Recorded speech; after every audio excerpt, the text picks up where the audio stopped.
The room was quiet. Too quiet. A single phone screen glowed in the dark like a confession no one was supposed to see. A message thread opened. Unread. Then read again. And again. And then silence. A woman's hand trembled slightly as she scrolled. Not because she didn't understand what she was seeing, but because she did. Every word felt heavier than the last. And somewhere in that silence, a marriage that had survived public scrutiny, scandal, religion, and reputation started to crack. Not loudly, but permanently. Because what she was reading wasn't just communication. It was distance. Emotional. Psychological. Irreversible. And in that moment, she wasn't Anna Duggar anymore. She was a wife staring at the beginning of the end. But how did it get here? And more importantly, why did no one see it coming? The Duggar family wasn't just famous. They were a phenomenon. Millions watched them through 19 kids and counting. A world built on discipline, faith, strict rules, and public perfection. But behind that polished image, something far more complicated was forming. And at the center of it all was Josh Duggar, the oldest son. Once seen as a future leader of a wholesome empire, later pulled into one of the most shocking scandals in modern reality TV history. What makes this story so gripping isn't just what happened publicly. It's what allegedly happened privately. The hidden conversations. The strained marriage. The psychological unraveling no camera ever fully captured. And now, years later, fragments of those private communications and emotional tensions have resurfaced in court records, testimonies, and media analysis, painting a picture far more unsettling than the headlines ever suggested. But this isn't just about scandal. It's about control, belief, and what happens when a carefully constructed life begins to collapse from the inside. To understand the emotional weight of those messages, you have to go back to the image. The Duggar family was built on structure, strict routines, public modesty, religious conviction. A life designed to be seen as right in a world they often described as corrupt. And for years, it worked. Until it didn't. When earlier controversies surrounding Josh Duggar became public, the family's reputation didn't just bend, it fractured. But inside that fracture, life still had to continue. Marriage still had to function. Faith still had to hold things together. And Anna Duggar found herself living in a reality where love, loyalty, and public pressure collided every single day. Friends described her as devoted. Others described her as trapped in expectation. But Anna herself, according to those close to her, was someone trying to believe that stability could still exist inside chaos. That belief would be tested repeatedly. And eventually, quietly, emotionally, it would begin to erode. Not through one event, but through a series of moments no one else saw. Including messages. Short ones. Long silences between replies. And conversations that felt less like connection. And more like distance disguised as communication. At first, nothing seemed dramatic. No shouting. No public collapse. No visible breaking point. Just distance. People who observed the couple from afar would later describe a pattern that is common in strained relationships under pressure. One person reaches out. The other responds later. Shorter replies. Less emotional tone. Fewer questions asked in return. And slowly, something changes. Not in what is said, but in what is no longer said. This is where psychology becomes important. Because relationships don't usually end with explosions. They end with withdrawal. And withdrawal, in its quietest form, looks like normal conversation to everyone except the two people living inside it. Anna, according to later interpretations of court-related discussions and media reporting, was navigating not just a marriage, but a collapsing emotional ecosystem. And Josh Duggar, already entangled in legal and personal turmoil, was simultaneously dealing with scrutiny that left very little room for normal emotional expression. So what happens when two people are emotionally exhausted, but still expected to communicate like everything is fine? You get messages that feel hollow, responses that feel delayed, and conversations that begin to feel like obligation instead of connection. But no one outside the relationship sees it yet. Not clearly. Not fully. Not until much later, years later, when legal documents, testimonies, and media reconstructions began piecing together the timeline, analysts noticed something subtle but important. It wasn't one message that mattered. It was patterns. Repeated emotional tone changes. Moments of hesitation in communication. Gaps that suggested distance rather than engagement. And most importantly, a growing emotional separation that didn't match the public narrative of unity. This is where viewers often get pulled in. Because humans are pattern-seeking creatures. We look back and ask, how did no one notice? But the truth is more uncomfortable. People did notice. They just didn't fully understand what they were seeing at the time. Because emotional breakdown rarely looks like breakdown while it's happening. It looks like stress, or distraction, or just a busy phase. Until suddenly, it isn't. That night, the night everything quietly shifted, the phone screen eventually dimmed. The message thread closed. And the room went dark again. But something had changed. Not visibly, not publicly, but internally. Because once you see something in a relationship that you can't unsee, you don't go back to how you felt before. You only move forward with new information. And in this case, that information was heavy, not explosive, not loud, but heavy enough to change the emotional direction of everything that came after. And in the next chapter of the story, we begin to see how those emotional fractures connect to the wider collapse no one expected. Because what happened next was not just about messages anymore. It was about consequences. And they were already on their way. The first thing people expect in stories like this is a single defining moment. A screenshot. A leaked message. A dramatic confession that flips everything upside down in 1 second. But reality doesn't work that way. Reality builds slowly. Like pressure under glass. Invisible until it isn't. And by the time the world starts paying attention again to Josh Duggar, the story was no longer about curiosity or gossip. It had entered a different space entirely. A space where words mattered less than patterns. Where silence mattered more than statements. And where even private communication, once sealed inside a marriage, became part of a larger legal and emotional narrative. There is a moment in every public scandal where everything stops feeling like entertainment.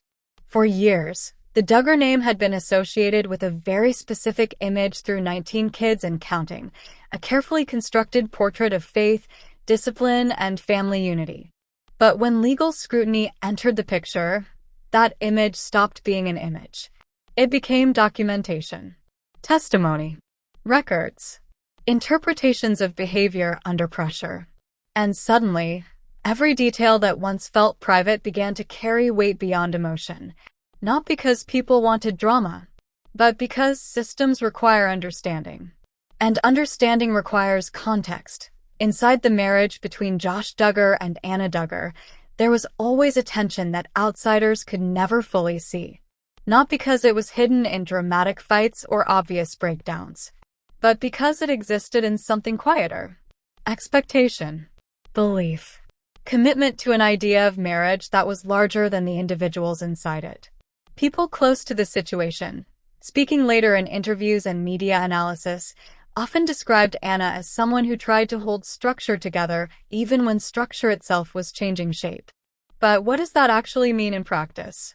It means continuing conversations even when they feel emotionally empty. It means responding when you don't have clarity. It means staying present in a relationship where presence no longer guarantees connection. And over time, that kind of emotional endurance begins to reshape a person. Not suddenly, but slowly enough that no single moment feels like the breaking point. One of the most psychologically revealing aspects of this entire story is not what was said publicly, but what communication itself represents when placed under scrutiny. Messages between two people are normally private emotional exchanges. But in high-profile legal situations, they become something else entirely. They become artifacts. Evidence of tone. Evidence of distance. evidence of emotional alignment or misalignment. And in the broader narrative surrounding Josh Duggar, conversations discussed in court-related materials and media reconstructions were not analyzed for drama, but for behavioral consistency. Was there engagement? Was there avoidance? Was there emotional presence or emotional withdrawal? These are the questions that legal observers often look at when reconstructing relational dynamics. And what emerges is rarely simple. It is layered, conflicted, sometimes contradictory. To understand why this part of the story grips so many viewers, you have to step away from names for a moment and think about behavior. When people are under emotional stress, communication often becomes one of the first things to change. Not because they intend it, but because emotional bandwidth is limited. Responses become shorter. Tone becomes flatter. Time between replies increases. Questions become fewer. And slowly, what used to feel like a shared emotional space becomes something closer to coordination. Logistics. Survival conversation, not connection. Psychologists often describe this as emotional disengagement under pressure. And in long-term relationships, especially those already under external stress, it can become the invisible thread that unravels everything. Because from the outside, nothing looks dramatic. But from the inside, everything feels different. While media attention focused heavily on legal proceedings involving Josh Duggar, the emotional reality of the people closest to him unfolded in a completely different dimension.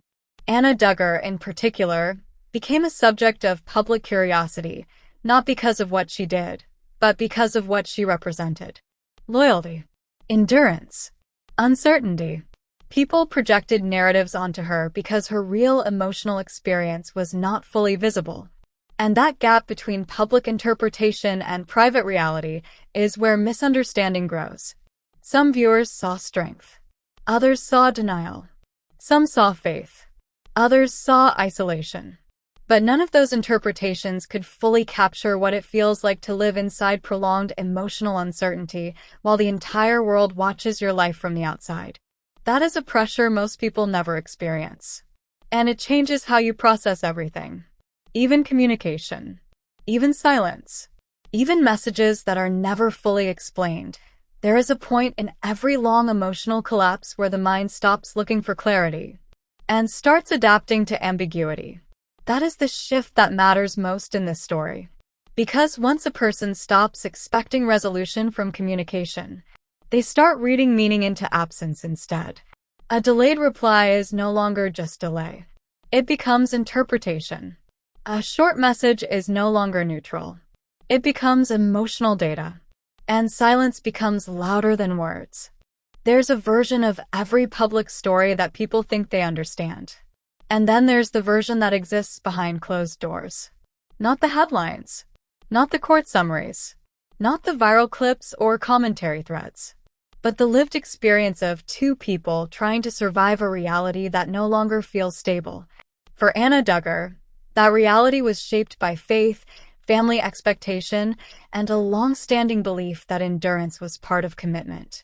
And for Josh Duggar, it was a life increasingly defined by legal pressure, public scrutiny, and personal consequences that left very little emotional space untouched. But what the public rarely sees in situations like this is the slow emotional erosion that happens long before any official breaking point. Because breakdowns don't announce themselves. They accumulate. Quietly. Relentlessly. Until one day nothing feels normal anymore. From the outside, life can still look structured even when it's not. Routines continue. Appearances are maintained. Conversations still happen. And for a long time, that is enough to convince both the world and sometimes the people inside the situation that things are still intact. But stability is not the same as connection. And in this phase of the story, that distinction becomes critical. Because what was happening between Josh and Anna was not visible collapse. It was emotional distance disguised as normal life. Short exchanges that once carried warmth now carried function. Replies that once carried curiosity now carried obligation. And silence started to feel less like peace and more like space. When relationships enter prolonged stress, the emotional experience of each person becomes increasingly private, even if the situation itself is public. For Anna, according to interpretations of public reporting and behavioral analysis surrounding the couple's timeline, the emotional weight was not just about events. It was about uncertainty, not knowing what version of reality to anchor to, not knowing which conversations represented connection and which represented distance, not knowing whether effort was being met halfway or not at all. And that kind of uncertainty does something subtle to the mind. It creates hyper-awareness. Every tone matters. Every delay matters. Every word choice starts to feel loaded with meaning it may not actually contain. This is how emotional exhaustion begins. Not with drama, but with interpretation overload. In relationships under strain, communication stops being purely informational. It becomes symbolic. A message is no longer just a message. It becomes a signal. Is there care here? Is there distance here? Is there effort here? Or is there withdrawal? And once communication becomes symbolic, everything carries emotional weight, even things that were never meant to. That's why discussions around the couple's private exchanges, as they were later interpreted in media and legal narratives, generated so much public fascination. Not because of explicit content, but because of what people believed those exchanges represented. A relationship under pressure trying to maintain structure while emotional alignment was breaking down. And in that space, ambiguity becomes powerful. Sometimes dangerously so, because ambiguity forces the mind to fill in gaps. And those gaps are rarely filled with neutrality. They are filled with fear, assumption, or projection. Every relationship has turning points that don't look like turning points at the time. No dramatic argument. No single catastrophic event. Just a gradual shift in emotional temperature. Less openness. Less spontaneity. Less emotional return in conversations. And slowly, the dynamic changes shape.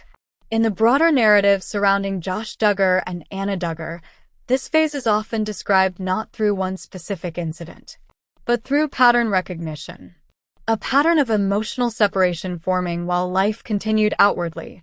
That is what makes it so difficult to identify in real time. Because nothing breaks. It just stops feeling the same. And people adapt before they fully realize they've adapted. One of the most important psychological factors in this story is isolation. Not necessarily physical, but emotional. When a relationship exists under public scrutiny like the one surrounding 19 kids and counting and its aftermath, external voices inevitably become part of the emotional environment. Opinions, judgments, narratives, speculation. Even silence from the outside world becomes interpreted in some way.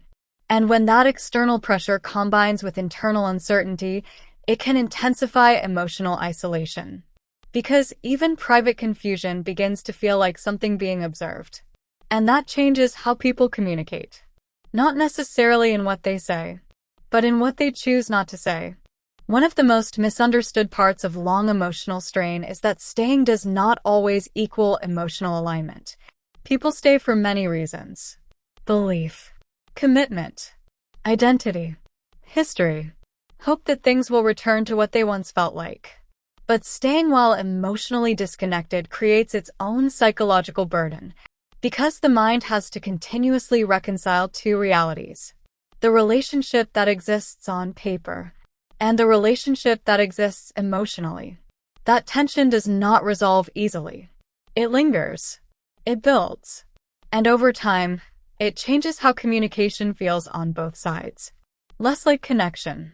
More like maintenance. At some point in this timeline, something changes internally for both people involved. Not dramatically.